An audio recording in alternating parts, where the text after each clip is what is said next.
ನೀವು ಪ್ರಶ್ನೆಯನ್ನು ಮಾಡ್ತಾ ಇದ್ದೀರಾ? ಅಶೋಕ್ ಗೌಡ್ರ ಹತ್ರನೂ ಈ ಡಾಕ್ಯುಮೆಂಟ್ ಇದೆ. ಅಶೋಕ್ ಗೌಡ್ರ ನೀವೇನಂದ್ರಿ ಸರ್? ಮೊನ್ನೆ ಅಧಿವೇಶನದ ಪ್ರಾರಂಭದಲ್ಲಿ ನನ್ನ ಸರ್ಕಾರ ಅಂತ ಸಾಧನೆ ಮಾಡಿದಾಗ ಬಿಜೆಪಿ ಅವರು ಹೇಳಿದ್ರು ಕಾಂಗ್ರೆಸ್ ಏಜೆಂಟ್ ಅಂತ. ಈ ಗವರ್ನರ್ ಅನ್ನೋ ಒಂದು ಅತ್ಯುತ್ತಮವಾದ ಹುದ್ದೆಗೆ ನೀವಿಬ್ರು ಕೂಡ ಅಂದ್ರೆ ಕಾಂಗ್ರೆಸ್ನವರು ಬಿಜೆಪಿಯವರು ಲೇಪನ ಮಾಡ್ತೀರಿ, ಅದು ಕಾಮನ್ ಆಗೋಗಿದೆ. ನೀವೇನಂದ್ರಿ ಸರ್?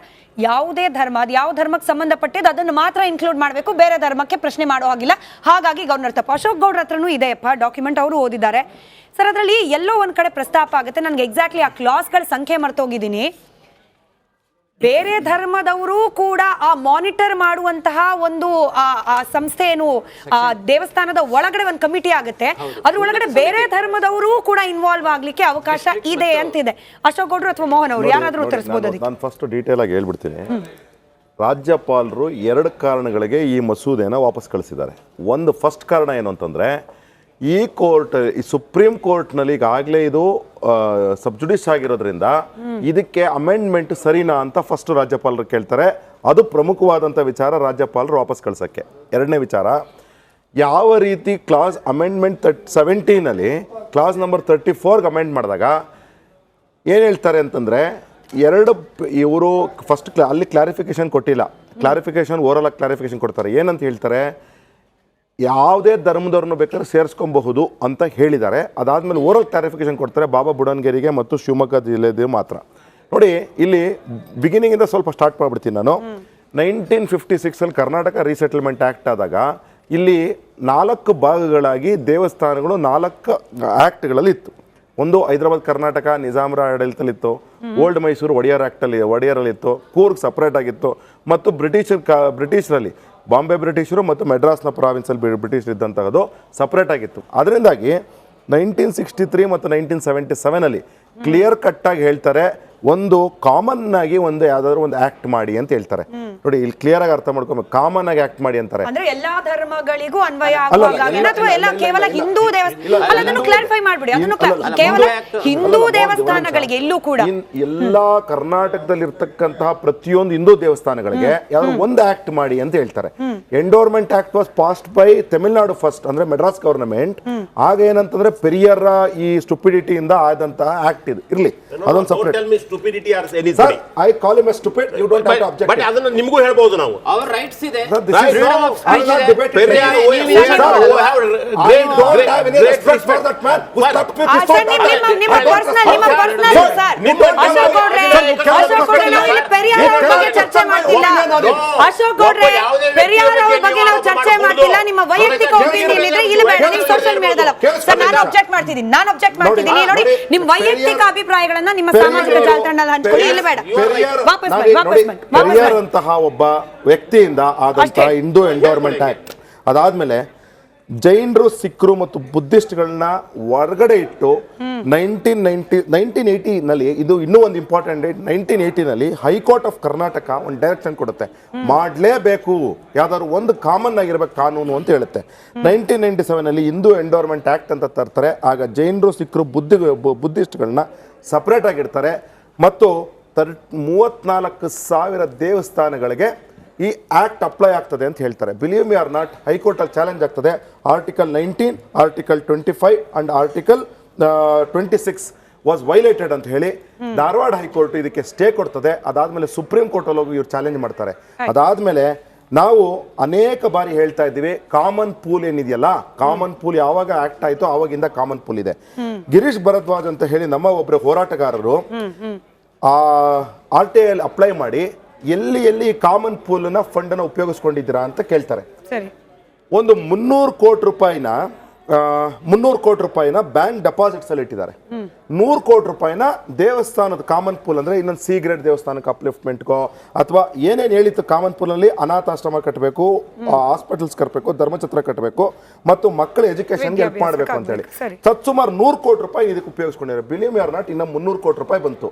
700 ಚಿಲ್ಲರೆ ಕೋಟಿ 300 ಕೋಟಿ ರೂಪಾಯಿನ ಹಜ್ ಭವನಗಳು ಕೊಟ್ಟಿರ್ತಕ್ಕಂತಹದ್ದು ಅದಾದ್ಮೇಲೆ ಬೇರೆ ಬೇರೆ ಚರ್ಚ್ಗಳಿಗೆ ಕೊಟ್ಟಿರ್ತಕ್ಕಂಥದ್ದು ಗಿರೀಶ್ ಭರದ್ವಾಜ್ ಅವರು RTI ಮೂಲಕ Documents ಆಧಾರದ ಮೇಲೆ ಡಾಕ್ಯುಮೆಂಟ್ ಮಾತಾಡ್ತಿದ್ದೀರಾ ಸರ್, ಯಾಕಂದ್ರೆ ಬಹಳ ಗಂಭೀರವಾದ ವಿಚಾರ ನೀವು ಪ್ರಸ್ತಾಪ ಮಾಡ್ತಿದ್ದೀರಾ. ನ್ಯಾಷನಲ್ ರಿಪಬ್ಲಿಕ್ ನ ನ್ಯಾಷನಲ್ ಚಾನೆಲ್ ಅಲ್ಲಿ ಗಿರೀಶ್ ಭರದ್ವಾಜ್ ಅವರು ಮಂಡಿಸಿರ್ತಕ್ಕಂತಹ RTI ನ ಆಧಾರದ ಮೇಲೆ ನಾನು ಆಸ್ ಎ ಬಿಜೆಪಿಯ ವಕ್ತಾರನಾಗಿ It's a public domain. ಬೇಕಾದ್ರೆ cross check ಮಾಡ್ಕೊಳ್ಬೋದು. ಮಾಡಿರ್ತಕ್ಕಂತಹ ಇದು ದಾಖಲೆ ಅಂತ ಇಟ್ಕೊಂಡು ಹೇಳ್ತಾ ಇದ್ದೀನಿ, ನಾನು ಅಫಿಷಿಯಲ್ ಆಗಿ ಹೇಳ್ತಾ ಇದ್ದೀನಿ. ಆ ದುಡ್ಡು ಸರ್ಕಾರದಿಂದ ಕೊಟ್ಟಿದಾರ ಅಥವಾ ಹಿಂದೂ ದೇವಸ್ಥಾನಗಳ ಫಂಡಿಂದ ಕೊಟ್ಟಿದಾರ? ಒಂದ್ ನಿಮಿಷ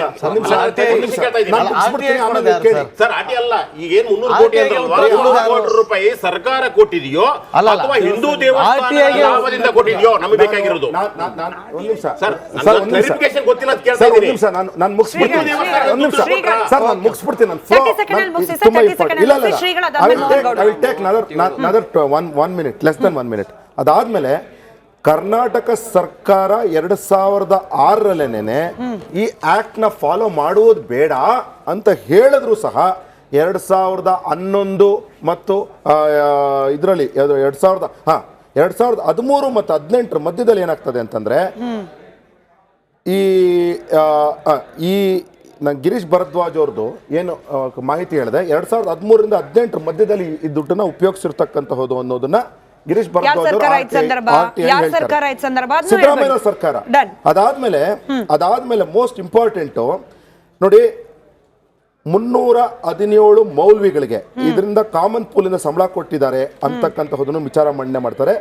3000 ಇನ್ನೂ ಒಂದು ಅವ್ರ ಮೌಲ್ವಿ. ಈಗ ಸರ್ವ ಜನಾಂಗದ ಶಾಂತಿಯ ತೋಟ ಅನ್ನೋದು ಬಹಳ ಫೇಮಸ್ ಡೈಲಾಗ್ ಇತ್ತೀಚೆಗೆ ಆಗ್ಬಿಟ್ಟಿದೆ ರಾಜಕೀಯ ವಲಯದಲ್ಲಿ. ಮುಂಚೆಯಿಂದನೂ ಫೇಮಸ್ ರಾಜಕೀಯ ವಲಯದಲ್ಲಿ. ಬಟ್ ನನಗಿರೋ ಒಂದು ಚಿಕ್ಕ ಸಂದೇಹ, ಅದಕ್ಕೆ ನೀವು ಉತ್ತರ ಕೊಡಿ, ನಮ್ಮ ಪಾಷಾ ಅವರು ಯಡಳ್ಳಿ ಅವರು ಉತ್ತರ ಕೊಡ್ಲಿ. ಈಗ ಧರ್ಮಗಳ ವಿಚಾರದಲ್ಲಿ ಪರ್ಸನಲ್ ಲಾ ಹೆಸರಲ್ಲಿ ಒಂದು, ಕಮ್ಯುನಿಟಿ ಲಾ ಹೆಸರಲ್ಲಿ ಒಂದು, ಈ ರೀತಿಯಾಗ ವ್ಯತ್ಯಾಸ ಇದ್ದು ಅದರ ಆಧಾರದ ಮೇಲೆ ಕಾನೂನು ಅಪ್ಲೈ ಆಗುತ್ತೆ ಅನ್ನೋ ಹಾಗಿದ್ರೆ, ಅಥವಾ ಕೆಲಸ ಕಾರ್ಯಗಳು ನಡೆಯುತ್ತೆ ಅನ್ನೋ ಹಾಗಿದ್ರೆ, ಅಥವಾ ಸರ್ಕಾರಕ್ಕೆ ಹಣ ಸಂದಾಯ ಆಗುತ್ತೆ ಅನ್ನೋದೇ ಆದ್ರೆ ಅಲ್ಲಿಗೆ ಸರ್ವ ಜನಾಂಗದ ಶಾಂತಿಯ ತೋಟ ಹೇಗಾಯ್ತು ಅಂತ ಪ್ರಸ್ತುತವಾದಂತಹ ಸನ್ನಿವೇಶದಲ್ಲಿ ಈ ಮಾತಿಗೆ ಆಡ್ ಮಾಡಿ ಹೇಳಬೇಕಾದ್ರೆ ಇವರೆಲ್ಲ ಹೇಳೋದು ಸೆಕ್ಯುಲರ್ ಸರ್ಕಾರ ಅಂತ, ಜಾತ್ಯತೀತ. ಈ ಜಾತ್ಯತೀತ ಎನ್ನುವ ವಿಷಯ ಬಂದಾಗ ಎಲ್ಲರಿಗೂ ಒಂದೇ ತರಹದ ನಿಯಮಗಳನ್ನ ಅನ್ವಯಿಸಿಕೊಂಡು ಅದರ ವ್ಯವಸ್ಥೆಯನ್ನ ಚಾಲು ಮಾಡಬೇಕು. ಅದು ಬಿಟ್ಟು ಕೇವಲ ಹಿಂದೂಗಳಿಗೆ ಮಾತ್ರ ಇದನ್ನು ಅನ್ವಯಿಸುವುದು ಜಾತ್ಯತೀತ ಎನ್ನುವಂತಹ ವಿಷಯಕ್ಕೆ ಪೊಳ್ಳುವಾದ ಅಂತಲೇ ಹೇಳಬೇಕು. ಇದು ಸುತರಾಂ ಸರಿಯಲ್ಲ. ಸ್ವಾಮೀಜಿಗಳೇ ಒಂದ್ ನಿಮಿಷ, ಸಾದಿಕ್ ಪಾಷಾ ಸರ್ ಬರ್ತೀನಿ ನೋಡಿ. ಈ ವಿಚಾರ, ಈ ಧಾರ್ಮಿಕ ದತ್ತಿ ವಿಧೇಯಕ ಇದೆಯಲ್ಲ, ಸೊ ಇದ್ರ ಬಗ್ಗೆ ಒಂದಷ್ಟು ವಿಚಾರಗಳು ನಾವೇ ಚರ್ಚೆ ಮಾಡುವಾಗ ನೋಡಿ, ಅಲ್ಲಿ 10 ಲಕ್ಷ ರೂಪಾಯಿ ಏನು ಕಲೆಕ್ಟ್ ಆಗ್ತಾ ಇತ್ತು, ಅಲ್ಲಿ ಕೊಡ್ತಾ ಇದ್ದಂತ ಪರ್ಸೆಂಟೇಜ್ ಎಷ್ಟು? ಸೊ ಈಗ ಅದು 1 ಕೋಟಿಗೆ ಹೋಗುತ್ತೆ. ಆಗ ಅಲ್ಲಿ ಒಂದ್ ರೀತಿ ಪೂಜಾರಿಗಳೇ ಹೇಳ್ದಂತೆ, ಒಂದಷ್ಟು ಜನ ಪೂಜಾರಿಗಳು ಮಾತಾಡ್ದಂತೆ, ಸೊ ಅಲ್ಲಿ ಅವ್ರು ಹೇಳಿದ್ದು ಇದು ಅನುಕೂಲ ಆಗೋದು ನಮಗೇನೆ, ಯಾಕೆ ಇದನ್ನ ವಿರೋಧ ವ್ಯಕ್ತಪಡಿಸ್ತಾ ಇದ್ದಾರೆ ಅಂತ ಹೇಳಿ. ಅಲ್ಲ ಅಂತಂದ್ರೆ ಇದು ಏನಾಗತ್ತೆ ಅಂದ್ರೆ, ಅವರು ಧಾರ್ಮಿಕ ದತ್ತಿ ಮಸೂದೆಯನ್ನ ಮಂಡನೆ ಮಾಡುವಂತಹ ಸಂದರ್ಭದಲ್ಲಿ ತಿದ್ದುಪಡಿ ತಂದಿದ್ದಾರೆ. 2 ಅಮೆಂಡ್ಮೆಂಟ್ಗಳಿಗೆ ತಿದ್ದುಪಡಿ ತಂದಿದ್ದಾರೆ. ಒಂದು, ವ್ಯವಸ್ಥಾಪನಾ ಸಮಿತಿ ಅಂತ ಧಾರ್ಮಿಕ ಪರಿಷತ್ತಿನಿಂದ ಏನು ನಿರ್ದೇಶನ ಆಗ್ತಾ ಇತ್ತು ಅದನ್ನ ಸರ್ಕಾರವೇ ನಾನೇ ಮಾಡ್ತೇನೆ ಅಂತ ವ್ಯವಸ್ಥೆಯನ್ನ ತಗೊಂಡಿದ್ದಾರೆ. ಅಲ್ಲೊಂದು ಗುಮಾನಿ ಇದೆ. ಆ ಗುಮಾನಿಗಾಗಿ ಈ ವಿಷಯವನ್ನ ಎತ್ಕೊಂಡಿದ್ದಾರೆ, ಬಿಟ್ಟರೆ ಇದರಲ್ಲಿ ಬೇರೆ ವಿಷಯ ಇಲ್ಲ ನಮ್ಮ ಅನಿಸಿಕೆ ಪ್ರಕಾರ. ಯಾರು ಮುಸಲ್ಮಾನ್ ಚರ್ಚೆ ಮಾಡಿ ನಿಮ್ ದುಡ್ಡು ನಿಮ್ ಮೇಲೆ ಖರ್ಚು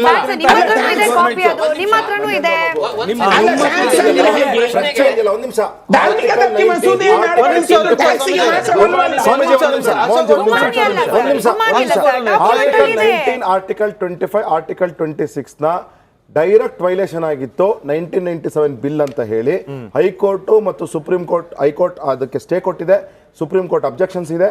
ಅದರಿಂದಾಗಿ ಈ ಬಿಲ್ ವಾಪಸ್ ಆಗಿರ್ತಕ್ಕಂಥದ್ದು. ಅದರಿಂದಾಗಿ ನಾವು ಏನೇ ಚರ್ಚೆ ಮಾಡ್ತಿದೀವಲ್ಲ ಇಲ್ಲಿ ನೋಡಿ, ಯಾರೋ ಒಬ್ಬರು ದೇವಸ್ಥಾನದಲ್ಲಿ ಇದ್ದಂತಹ ಅರ್ಚಕರನ್ನ ಕರ್ಕೊಂಡ್ ಬಂದ್ಬಿಟ್ಟು ತಮಗೆ ಮನಸ್ಸಿಗೆ ಬಂದಂತಹ ಹೇಳಿಕೆಗಳನ್ನ ಕೊಡಿಸ್ಕೊಬಹುದು ಕಾಂಗ್ರೆಸ್ನವರು. ಆದ್ರೆ ವಿಚಾರ ಸರ್, ಒಂದ್ ನಿಮಿಷ ಸರ್, ದಯವಿಟ್ಟು ಒಂದ್ ನಿಮಿಷ ಸರ್, ಒಂದ್ ನಿಮಿಷ ದಯವಿಟ್ಟು ಒಂದ್ ನಿಮಿಷ ರೀ. ಕಾಮನ್ ಪೋಲ್ ಆಮೇಲೆ ಒಂದ್ ನಿಮಿಷ ಅದಾದ್ಮೇಲೆ ಕಾಮನ್ ಪೋಲ್ ಬಿಜೆಪಿ ಅರ್ಚಕರು, ಕಾಂಗ್ರೆಸ್ ಅರ್ಚಕರು, ಜೆಡಿಎಸ್ ಹೆಂಗಾಗ್ಬಿಡುತ್ತೆ ಗೊತ್ತಾ, ಇಲ್ಲಿ ಡಿವೈಡ್ ಮಾಡ್ತಾ ತುಮಕೂರಲ್ಲಿ ಪಾಪ ಒಂದ್ ಅಜ್ಜಿ ಕುಕ್ಕರ್ ಕೊಡಿ ಅಂತ ಕೇಳಿದ್ರೆ ಹೊಡೆದು ಬಿಟ್ಟಿದ್ದಾರೆ. ಕೇಳಿದ್ರೆ ಅವ್ರು ಬಿಜೆಪಿ ಅಜ್ಜಿ ಅಂದ್ರೆ ನೀವು ಎಲ್ಲಿ ತನಕ ಡಿವೈಡ್ ಮಾಡ್ತಾ ಅರ್ಚಕರು ಕಾಂಗ್ರೆಸ್ ಅರ್ಚಕರು ಇವ್ರು ಬಿಜೆಪಿ ಅರ್ಚಕರು ಅದಲ್ಲ ವಿಚಾರ ಏನು ಅಂದ್ರೆ ಕಾಮನ್ ಪೂಲಿನ ಅಮೌಂಟ್ ಹಿಂದೆ ಯಾವ ರೀತಿ ಉಪಯೋಗ ಆಗಿತ್ತು ಅಂತಕ್ಕಂಥದ್ದು ತುಂಬಾ ಇಂಪಾರ್ಟೆಂಟ್. ನಾನು ಆಗ್ಲೇ ಹೇಳಿದೆ, ಗಿರೀಶ್ ಭರದ್ವಾಜ್ ಅವರ RTI ಸ್ಪಷ್ಟವಾಗಿ ಹೇಳ್ತಾ ಇದೆ, 300 ಕೋಟಿ ರೂಪಾಯಿ ತೆಗೆದುಕೊಂಡೋಗಿ ಅಧಿಕಾರಿಗಳು ಬ್ಯಾಂಕ್ ನಲ್ಲಿ ಡೆಪಾಸಿಟ್ ಇಟ್ಟವ್ರೆ. 100 ಕೋಟಿ ರೂಪಾಯಿ ಮಾತ್ರನೇ ಈ ದೇವಸ್ಥಾನದ ಕೆಲವು ಅರ್ಚಕರಿಗೆ ಮತ್ತು ಬೇರೆ ಬೇರೆ ಕೊಟ್ಟಿರತಕ್ಕಂಥದ್ದು. ಇನ್ನು 300 ಕೋಟಿ ರೂಪಾಯಿನಲ್ಲಿ ನಾನು ಈಗಾಗಲೇ ಹೇಳಿದ್ದೀನಿ 300 ಅನುಮಾನ ಇರೋದು ಇವಾಗ ಗುಮಾನಿ ಅಂತ ಹೇಳಿ ಇಲ್ಲ ನಿಮ್ಮ ಹತ್ರ ಮೋಹನ್ ಗೌಡ್ರು